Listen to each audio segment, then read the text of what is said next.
Hello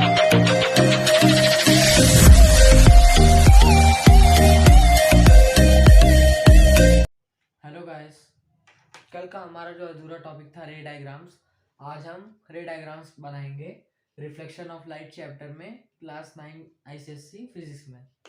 पहला diagram बनाते हैं। कंडीशन है when the object is at infinity. जब ऑब्जेक्ट इंफिनिटी पे है, अभी के जो रे डायग्राम्स बना रहा हूं मैं वो कॉनकेव मिरर में है, कॉनकेव मिरर के हैं। तो पहली बात, रे डायग्राम बनाने के लिए हमें कोई मिनिमम दो रे चाहिए होती जिससे इमेज बने, क्योंकि अगर सिंगल रे होगी वो रिफ्लेक्ट करके चली जाएगी और इंटरसेक्शन होगा नहीं, तो एटलीस्ट दो रे चाहिए होती हैं इमेज की फॉर्मेशन के लिए। तो पहले मिरर बना लेते हैं हम लोग।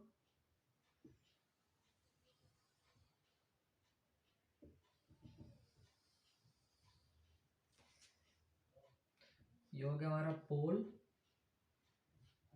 Focus, centre of curvature. ठीक है, ये कॉनकेव मिरर है, तो बाहर की साइड पे इस पे सिल्वरिंग है, अंदर का साइड पॉलिश्ड है। ठीक है, अब कंडीशन क्या है, when the object is at infinity. Object जो रखा है वो इंफिनिटी पे है, तो इंफिनिटी पे है तो कोई भी डिस्टेंस हो सकता है इंफिनिटी पे। तो हम मानेंगे कि जो रेस आ रही है ऑब्जेक्ट की, वो रेस पैरेलल आ रही है प्रिंसिपल एक्सिस से। ये हमारा प्रिंसिपल एक्सिस है, तो एक रे यहाँ से आ रही है, पैरेलल है, प्रिंसिपल एक्सिस से पैरेलल है, और एक रे यहाँ से आ रही है, ये भी प्रिंसिपल एक्सिस से पैरेलल है। दो रेस हुई। ये रे मिरर को स्ट्राइक करने के बाद डायरेक्टली फोकस से पास होगी। ठीक है, डायरेक्टली फोकस से पास होगी। ये जो रे है, हाँ, स्ट्राइक करने के बाद डायरेक्टली फोकस से पास होगी।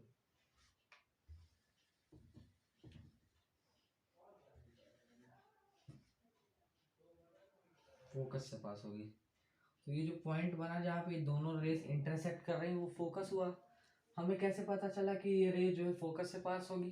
तो अभी कन्वीनियंट रेस मैंने पढ़ाया था, तो उसमें एक पॉइंट था, जब रे जो होती है वो प्रिंसिपल एक्सिस से पैरेलल होती है, तो मिरर को स्ट्राइक करने के बाद फोकस से डायरेक्ट पास होती है। तो वही रूल लगा, रे पैरेलल थी प्रिंसिपल एक्सिस से। ठीक है, मिरर से स्ट्राइक किया, फोकस से गया। इधर से भी रे पैरेलल थी प्रिंसिपल एक्सिस से, मिरर से स्ट्राइक किया, फोकस से होते हुए गया। ठीक है, तो इमेज कहाँ पे बनेगी? जहाँ पे दोनों रेस का इंटरसेक्शन हुआ है, यानी कि फोकस पे। तो इसमें क्या हो जाएगा, इमेज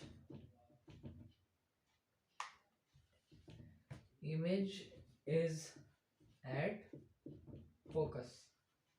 ठीक है, पहला पॉइंट हो गया, इमेज फोकस पे बन रही है। दूसरा क्या है, nature of the image. Nature,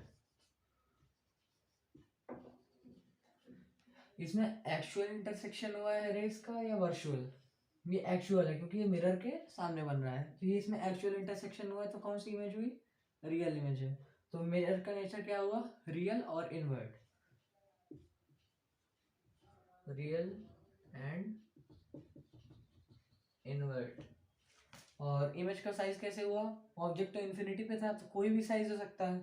यहाँ से रे आ रही है, ये दो रेस जा रही हैं, यहाँ का साइज बड़ा है, यहाँ से आके वो फोकस पे टकरा गई, तो फोकस पे कितना बन रहा है? Diminish to a point size आ रहा है ना, एक पॉइंट की जितना साइज की इमेज बनेगी, फोकस पे एक पॉइंट जितने साइज की तो इमेज बन रही है। तो इमेज का साइज क्या हो गया?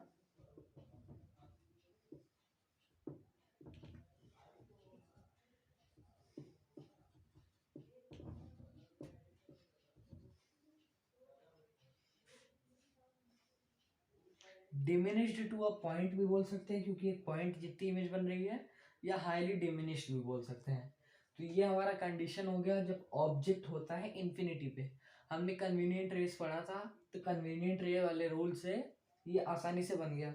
ऑब्जेक्ट इन्फिनिटी पे था, रे पैरेलल थी प्रिंसिपल एक्सिस से, स्ट्राइक करने के बाद डायरेक्ट फोकस से पास हुई, इंटरसेक्शन जो हो रहा है रेस का वो फोकस पे हो रहा है, तो इमेज भी फोकस पे फॉर्म हो रही है, और इमेज रियल है तो इन्वर्ट हुई, और साइज जो हुआ उसका हाईली डिमिनिश हुआ, या डिमिनिश टू अ पॉइंट भी लिख सकते हैं।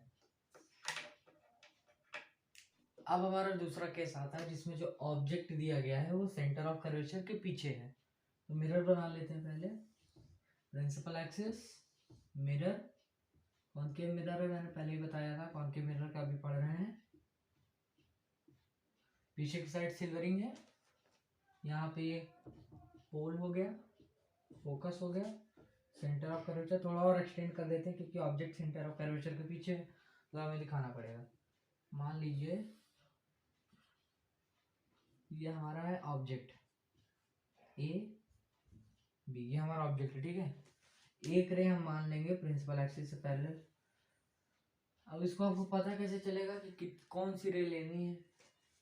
एक ऑब्जेक्ट है लाइट का, उसमें जरूरी थोड़ी है कि सिर्फ एक रे है या दो रे है या इसी पर्टिकुलर डायरेक्शन में जा रही है, ठीक। अनलिमिटेड रेस, इनफाइनाइट रेस हो सकती है ना, तो हम कोई भी अपने मन के हिसाब से कन्वीनियंट रे चुन सकते हैं। तो एक रे हमने मान लिया कि डायरेक्ट वो पैरेलल है प्रिंसिपल एक्सिस से, प्रिंसिपल एक्सिस से पैरेलल है, तो पिछले वाले क्वेश्चन की तरह डायरेक्टली फोकस से पास होगा, ठीक है, फोकस से पास होगा।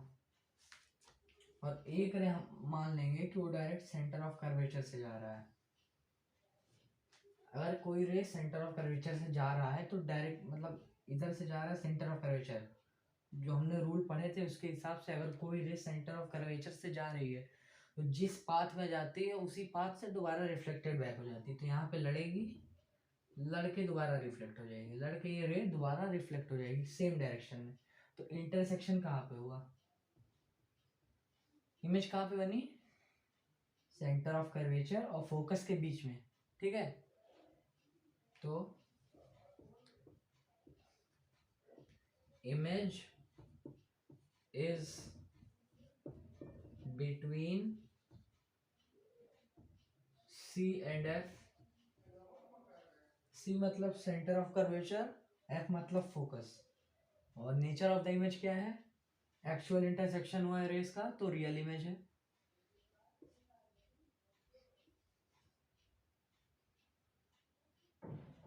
रियल इमेज एंड इन्वर्ट भी है, रियल एंड इन्वर्ट। इन्वर्ट मतलब कैसे? ऑब्जेक्ट यहाँ पे रखा है, इमेज यहाँ पे बनी है, तो ये ऑब्जेक्ट सीधा रखा है, इमेज उल्टी बन रही है उसकी। और तीसरा पॉइंट साइज इसका क्या है? ऑब्जेक्ट इतना बड़ा है, इमेज इतनी बड़ी है, क्या हुआ? साइज जो होगा उसको डिमिनिश्ड लिखेंगे, डिमिनिश्ड साइज जो होगा उसको लिख देंगे डिमिनिश्ड। ये हमारा सेकंड केस है जब ऑब्जेक्ट जो है वो सेंटर ऑफ कर्वेचर के पीछे रखा गया है। ये ए बी हमारा ऑब्जेक्ट है, हमने जो कन्वीनियंट रेस पढ़े थे उनके हिसाब से अगर कोई रे पैरेलल है प्रिंसिपल एक्सिस के तो डायरेक्ट जाके फोकस से टकरा के रिफ्लेक्ट बैक हो जाएगी, फोकस से गई वो रे, और दूसरी रे हम सेंटर ऑफ कर्वेचर से पास करा दी, तो जिस पाथ में जाती है सेंटर ऑफ कर्वेचर में उसी पाथ में दोबारा रिफ्लेक्टेड बैक हो जाती है। एरोस का ध्यान रखिएगा, ये अभी मार्कर है तो इसमें उतनी सीधी लाइन नहीं बन पा रही मुझसे, लेकिन आपको एकदम स्केल से बनाना है तो एकदम एक्यूरेट बनेगा। यहाँ पे एरो का ध्यान रखिए, इधर रे जा रही, इधर रे जा रही, इधर रे जा रही है, फिर रिफ्लेक्ट होकर बैक आ रही है। लेकिन अगर आपने सिर्फ इसी साइड का एरो बनाया तो आपका आंसर गलत हो जाएगा, आपका गलत हो जाएगा रे डायग्राम, क्योंकि अगर जा रही है तो रिफ्लेक्ट बैक भी तो दिखाना पड़ेगा ना। तो यहाँ पे इंटरसेक्शन हुआ, ये पॉइंट, यहाँ पे इमेज बनी, ठीक है। Image between C and F, centre of curvature और फोकस के बीच में इमेज बनी, समझ में आया? रियल इमेज है क्योंकि एक्चुअल इंटरसेक्शन हो रहा है, और इन्वर्ट है, इमेज सीधी है और अरे ऑब्जेक्ट सीधा है, इमेज उल्टी है। डिमिनिश ऑब्जेक्ट कितना बड़ा है और इमेज इतनी बड़ी है, इसीलिए डिमिनिश हो गया। अब हमारा थर्ड केस आता है जब ऑब्जेक्ट जो है वो सेंटर ऑफ कर्वेचर पे है। सेंटर ऑफ कर्वेचर पहले प्रिंसिपल एक्सिस गया, ये हमारा मिरर आया,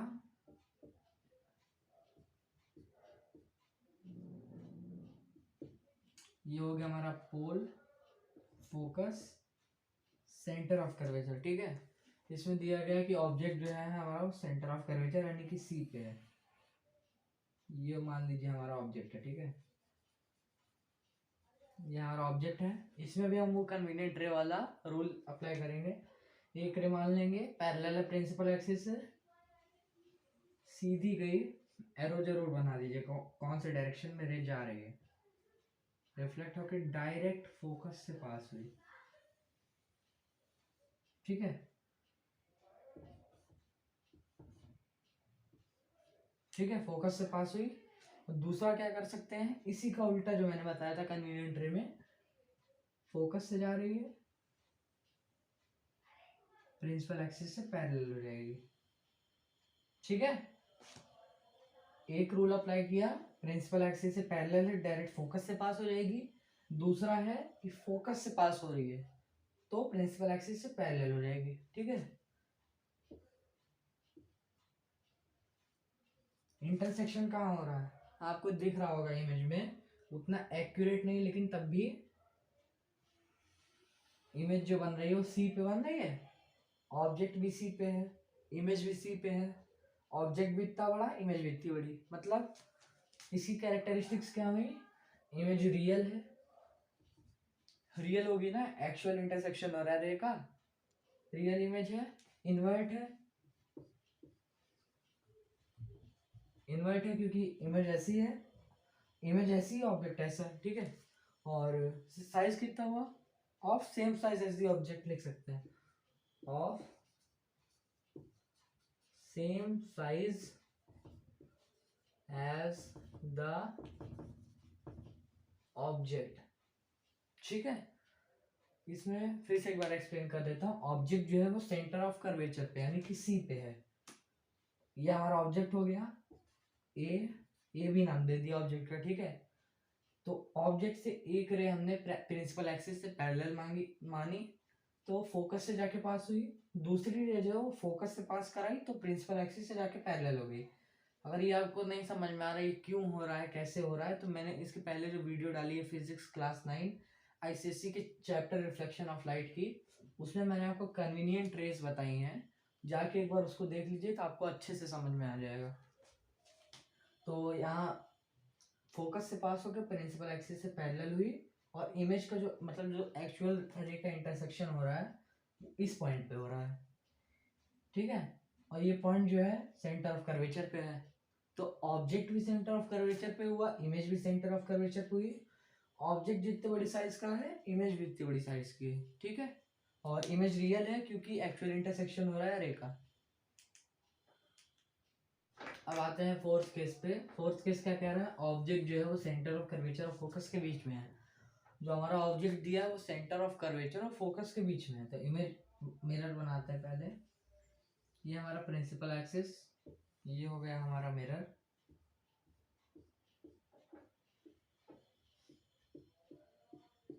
ये हो गया हमारा पोल P, focus F, centre of curvature C। ये हमारी इमेज हो गई, ठीक है। ये वहाँ ऑब्जेक्ट हो गया, sorry, pole focus centre of curvature. Object जो है वो सेंटर ऑफ कर्वेचर फोकस के बीच में दिया गया है।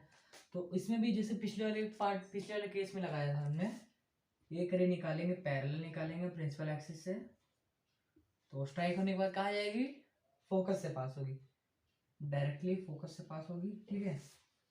जहां तक एक्सटेंड कर सकते हैं कर दीजिए, फोकस से पास होगी और एक रे डायरेक्ट फोकस से पास कराएंगे, एफ से पास हुआ वो प्रिंसिपल एक्सिस से पैरेलल हो जाएगी। इमेज कहाँ बन रही है, ये तो उतना मतलब एक्यूरेट डायग्राम नहीं बना है, मतलब स्केल से नहीं बनाया, अगर आप स्केल से बनाएंगे लेकिन तब भी देखने में लग रहा होगा कि सेंटर ऑफ कर्वेचर के पीछे में।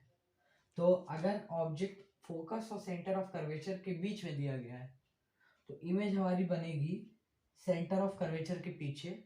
इमेज का जो साइज है वो मैग्नीफाइड होगा, यहाँ इतनी बड़ी ऑब्जेक्ट है, यहाँ इतनी बड़ी इमेज है, ठीक है। इमेज का साइज जो है वो मैग्नीफाइड होगा, रियल इमेज है क्योंकि एक्चुअल इंटरसेक्शन हो रहा है रेस का। तो इसी कैरेक्टरिस्टिक्स क्या लिखेंगे, रियल, इन्वर्ट, रियल है इन्वर्ट है, या ऑब्जेक्ट यहाँ, इमेज यहाँ, और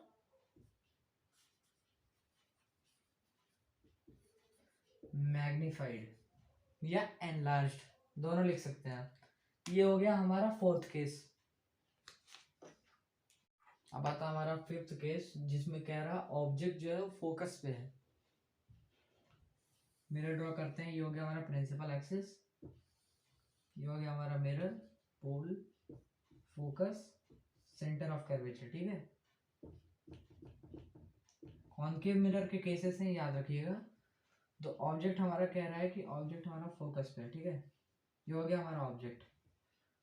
पैरेलल रे निकाल लेंगे, एक रे पैरेलल निकाल लिया, डायरेक्ट फोकस से पास होगी।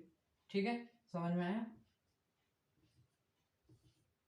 अगर आपने इसके पहले वाली वीडियो अच्छे से देखी होगी तो आपको ये इसको करने में चुटकियों का काम है, बिल्कुल इसमें मुश्किल है ही नहीं कुछ।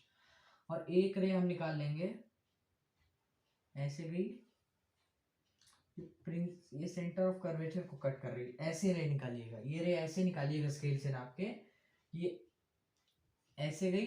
ठीक है, ये सेंटर ऑफ कर्वेचर से ऐसे गई, रिफ्लेक्ट हुई, सेंटर ऑफ कर्वेचर से पास हो गई। मतलब सेंटर ऑफ कर्वेचर से आ रही है इस डायरेक्शन में, सेंटर ऑफ कर्वेचर से आ रही है, और अगर सेंटर ऑफ कर्वेचर से रे पास हो रही है तो उसी डायरेक्शन में, उसी पाथ पे रिफ्लेक्टेड बैक हो जाएगी। तो आपको देख के लग रहा है क्या क्या ये इमेज बनेगी कहीं पे? ये रे, ये वाली रे इधर जा रही है, ये वाली रे ऊपर की साइड जा रही है, तो ये इमेज कहाँ पे बनेगी? इमेज हमारी बनेगी इन्फिनिटी पे, इमेज एट इन्फिनिटी। ठीक है, इसके पहले केस हमने किया था जब ऑब्जेक्ट जो था वो इन्फिनिटी पे था, तो रेस पैरेलल आ रही थी और इमेज जो फोकस पे बन रही थी, और इमेज का साइज क्या था? डिमिनिश टू अ पॉइंट, एक पॉइंट जितनी साइज की इमेज बन रही थी। इसमें क्या है, ऑब्जेक्ट ही फोकस पे है तो इमेज जो है वो इन्फिनिटी पे बन रही है, और इमेज का साइज क्या होगा? Highly magnified. कितनी बड़ी इमेज बनेगी सोचिए, हाईली मैग्नीफाइड।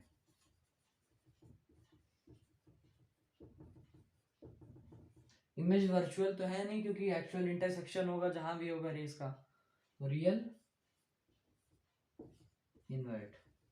ठीक है, आगे बढ़ते हैं लास्ट केस के साथ, कॉनकेव मिरर के। ये हमारा कॉनकेव मिरर का लास्ट केस है। क्या कह रहा है? ऑब्जेक्ट जो है वो फोकस और पोल के बीच में है। मिरर बनाते हैं। ये हो गया हमारा प्रिंसिपल एक्सिस, ये हो गया हमारा मिरर, कॉनकेव मिरर है इसलिए बाहर की साइड पे सिल्वरिंगली।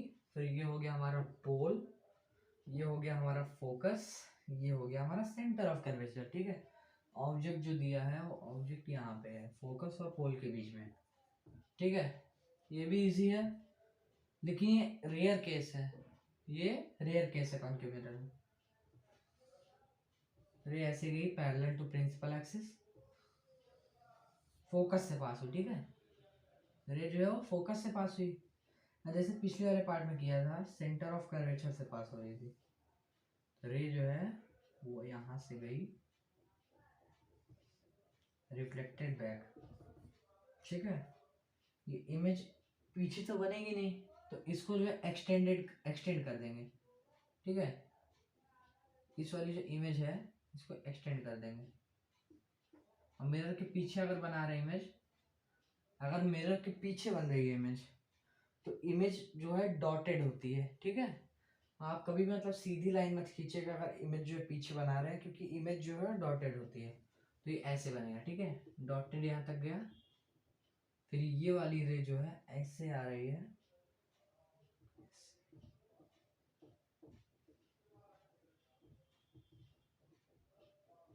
यहाँ पे बन रहा है। ठीक है, यहाँ पे बन जाएगी हमारी इमेज। ये बहुत कंफ्यूजिंग केस होता है, तो मैं आपको फिर से समझा देता हूँ। ऑब्जेक्ट जो हमारा दिया गया है वो ऑब्जेक्ट है फोकस और पोल के बीच में। ठीक है, ये हो गया हमारा ऑब्जेक्ट ए बी, ये हो जाएगा हमारा इमेज A1 B1 या B1 A1 कर लीजिएगा। तो ऑब्जेक्ट जो है यहाँ पे दिया है फोकस और पोल के बीच में, एक पैरेलल, थोड़ा खिचड़ पिचड़ हो गया है, एक पैरेलल रह जाएगी प्रिंसिपल एक्सिस से, तो जाके डायरेक्ट फोकस से पास हो जाएगी, ठीक है, फोकस से पास हो जाएगी, ये बैक साइड का एरो है, ठीक है।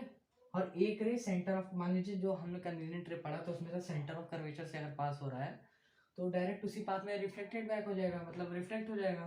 तो सेंटर ऑफ कर्वेचर से मान लिया हमने पास हो रहा है तो इधर गया डायरेक्ट एकदम सेम उसी पाथ में रिफ्लेक्टेड हो गया, तो पीछे तो बन नहीं रही इमेज इसकी। इसको अगर हम आगे की तरफ मिरर के पीछे एक्सटेंड करें, मिरर के पीछे अगर डॉट डॉट एक्सटेंड करें तो ये मिरर के पीछे इमेज बन जा रही है। तो ये कैसी इमेज हुई, एक्चुअल इंटरसेक्शन हो रहा है, नहीं हो रहा है। पिछले पार्ट में मैंने बताया था वर्चुअल इमेज होता है, ठीक है, जिसमें एक्चुअल इंटरसेक्शन नहीं होता है लेकिन रेस लगता है कि जाके मीट कर रही है अगर मिरर के पीछे प्रोड्यूस की जाए, ठीक है। तो ये इमेज कैसी हो गई, वर्चुअल। इमेज का नेचर कैसा हो गया, वर्चुअल। साइज कैसा हो गया, ऑब्जेक्ट इतना बड़ा, इमेज इतनी बड़ी, मैग्नीफाइड, ठीक है। और अपराइट पोजीशन क्या हो गई, बिहाइंड द मिरर, मिरर के पीछे, बिहाइंड द मिरर, ठीक है। अब एक केस देख लेते हैं कॉन्वेक्स मिरर का, ठीक है, कॉनकेव मिरर के सारे केसेस पूरे। अब एक केस देख लेते हैं कॉनकेव मिरर का, एक सेकंड, चांद सही से बन नहीं रहा है। ये हो गया हमारा प्रिंसिपल एक्सिस, ठीक है। इसमें केव वाली साइड पॉलिश सर वो सिल्वर्ड रहती, जानते हैं ना, बाहर की साइड पॉलिश रहती है जिससे रिफ्लेक्शन होता है। तो ये पोल हो गया, मिरर के अंदर होता है फोकस, इसका वर्चुअल फोकस होता है, पहले बता चुका हूँ मैं पिछली वाली वीडियो में। अगर आपको कॉन्वेक्स मिरर के बारे में ज़्यादा जानना है तो पिछली वाली वीडियो देख लीजिए, उसमें मैंने बताया था। तो इसमें अगर मान लीजिए ऑब्जेक्ट यहाँ पे है, ऑब्जेक्ट ये है हमारा, ठीक है, ए भी हमारा ऑब्जेक्ट है, एक रे गई सीधी प्रिंसिपल एक्सिस से पैरेलल, सेम रूल्स जो अप्लाई होंगे इस पे भी, प्रिंसिपल एक्सिस से पैरेलल है, मिरर के पीछे अगर प्रोड्यूस करेंगे इसको डॉटेड वे में, फोकस से पास होती हुई दिखेगी, ठीक है। जैसे कि पीछे जो हमने रूल्स पढ़े थे कन्वीनियंट रे में, अगर रे जो है प्रिंसिपल एक्सिस से पैरेलल है तो वो फोकस से पास होते हुए दिखेगी, ठीक है। अब एक रे मान लेते हैं हम सेंटर ऑफ कर्वेचर की तरफ जा रही है, यहाँ सॉरी सेंटर ऑफ कर्वेचर की तरफ जा रही है, ठीक है, इसको भी डॉटेड ही मानेंगे। ये रे जो हो गई हमारी, ये रे सेंटर ऑफ कर्वेचर से पास हुई, ठीक है। एक रे हमारी पैरेलल थी प्रिंसिपल एक्सिस से, वो जाके डायरेक्ट फोकस से पास हुई, और एक रे सेंटर ऑफ कर्वेचर से हम पास करा रहे हैं। इसको आप स्केल से करेंगे तो एकदम परफेक्ट बन जाएगा। एक रे हम सेंटर ऑफ कर्वेचर से पास कर रही है, डॉटेड डॉटेड लाइन जो होती है वो मिरर के अंदर अगर करते हैं तब होता है, ठीक है। तो इमेज हमारी कहाँ पे बन रही है, जहाँ पे इंटरसेक्शन हो रहा है, इमेज हमारी यहाँ पे बन रही है, ठीक है। ऑब्जेक्ट का साइज देख लीजिए, इमेज का साइज देख लीजिए, ऑब्जेक्ट बड़ा, इमेज छोटी, तो साइज नेचर हो गया पहले इमेज का। इमेज क्या है, वर्चुअल इमेज है, वर्चुअल है, अपराइट है, अपराइट है ना, इनवर्ट थोड़ी है। और साइज क्या हुआ, डिमिनिश्ड, डिमिनिश्ड, ठीक है। ये हमारे कॉन्वेक्स मिरर का भी केस खत्म हो गया। अब आते हैं हम लोग न्यूमेरिकल्स पे। तो क्वेश्चन में पढ़ रहा हूँ, the focal length of a concave mirror is 10 centimetre, find its radius of curvature. Diagram बना लेते हैं पहले, आपके एग्जाम में डायग्राम नहीं बनाना लेकिन मैं आपको यहाँ पे विजुअलाइज कराने के लिए डायग्राम बना लेता हूँ। ये प्रिंसिपल एक्सिस, ये हमारा कॉनकेव मिरर है, ये हो गया पोल, फोकस, सेंटर ऑफ कर्वेचर, ठीक है। फोकल लेंथ क्या होता है, फोकस से लेके पोल के बीच का डिस्टेंस, ये हमारा दिया गया है 10 सेंटीमीटर, ठीक है। और हमें फाइंड करना है रेडियस ऑफ कर्वेचर, यानी कि सेंटर ऑफ कर्वेचर से लेके पोल तक का डिस्टेंस। तो आपने पढ़ा होगा कि फोकस से लेके पोल तक का जो डिस्टेंस होता है यानी कि फोकल लेंथ होता है, अगर उसको डबल करें तो रेडियस ऑफ कर्वेचर के बराबर आता है। या सेंटर ऑफ कर्वेचर और पोल के डिस्टेंस को यानी कि रेडियस ऑफ कर्वेचर को आधा कर दें तो फोकल लेंथ के बराबर आता है। तो 10 सेंटीमीटर इंटू 2 कर देंगे, 10 सेंटीमीटर इधर हो जाएगा, 10 सेंटीमीटर इधर हो जाएगा, यही हो जाएगा ना हमारा radius of curvature. 10 centimetre into 2 is equal to 20 centimetre. तो हमारा रेडियस ऑफ कर्वेचर कितना आ गया, 20 सेंटीमीटर आ गया, समझे। फोकस से पोल तक का जो डिस्टेंस दिया है हमें क्वेश्चन में 10 सेंटीमीटर है, और हमने पढ़ा है कि फोकस से पोल तक का जो डिस्टेंस यानी फोकल लेंथ होता है, अगर उसको डबल कर दे तो रेडियस ऑफ कर्वेचर के बराबर आता है। तो 10 को डबल कर दिया सिंपली, 20 सेंटीमीटर आ गया रेडियस ऑफ कर्वेचर। हो गया ये वाला क्वेश्चन। आगे बढ़ते हैं और दूसरे क्वेश्चन पे आते हैं। उसमें लिखा है radius of curvature of a convex mirror is 40 centimetre, find its focal length. उसी क्वेश्चन का उल्टा दिया है, दिया गया है कि जो रेडियस ऑफ कर्वेचर है वो कितना है 40 सेंटीमीटर। एक कॉन्वेक्स मिरर है, विजुअलाइज कराने के लिए फिर से बना देता हूँ। ये एक कॉन्वेक्स मिरर है,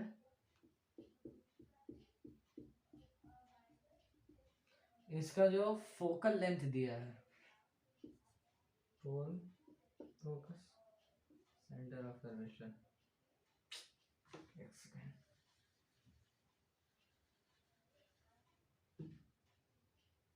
pole focus centre of curvature, ये हमारा कॉन्वेक्स मिरर है। इसका जो हमको रेडियस ऑफ कर्वेचर दिया गया वो 40 सेंटीमीटर, यानी कि सेंटर ऑफ कर्वेचर से लेके पोल तक की डिस्टेंस 40 सेंटीमीटर है। अब उसी क्वेश्चन का उल्टा है, इसमें जो है फोकल लेंथ निकालना है, उसमें फोकल लेंथ दी हुई थी। तो मैंने पिछले क्वेश्चन में अच्छे से बताया कि सेंटर रेडियस ऑफ कर्वेचर जो होता है अगर उसको आधा करें तो फोकल लेंथ के बराबर आता है, 40/2 is equal to focal length 20 is equal to focal length. 40 centimetre radius of curvature था तो 20 सेंटीमीटर फोकल लेंथ आ गया, 20, ठीक है। इजी क्वेश्चन एकदम। अब इस चैप्टर को हम पूरी तरीके से खत्म करते हैं, क्योंकि हमने इस चैप्टर के 2 पार्ट बनाए। पहले पार्ट में मैंने आपको सारी थ्योरी रिलेटेड सब चीज़ें बताई, दूसरे पार्ट में मैंने आपको इमेज फॉर्मेशन सिखाया रे डायग्राम की मदद से, और कुछ न्यूमेरिकल्स बताए।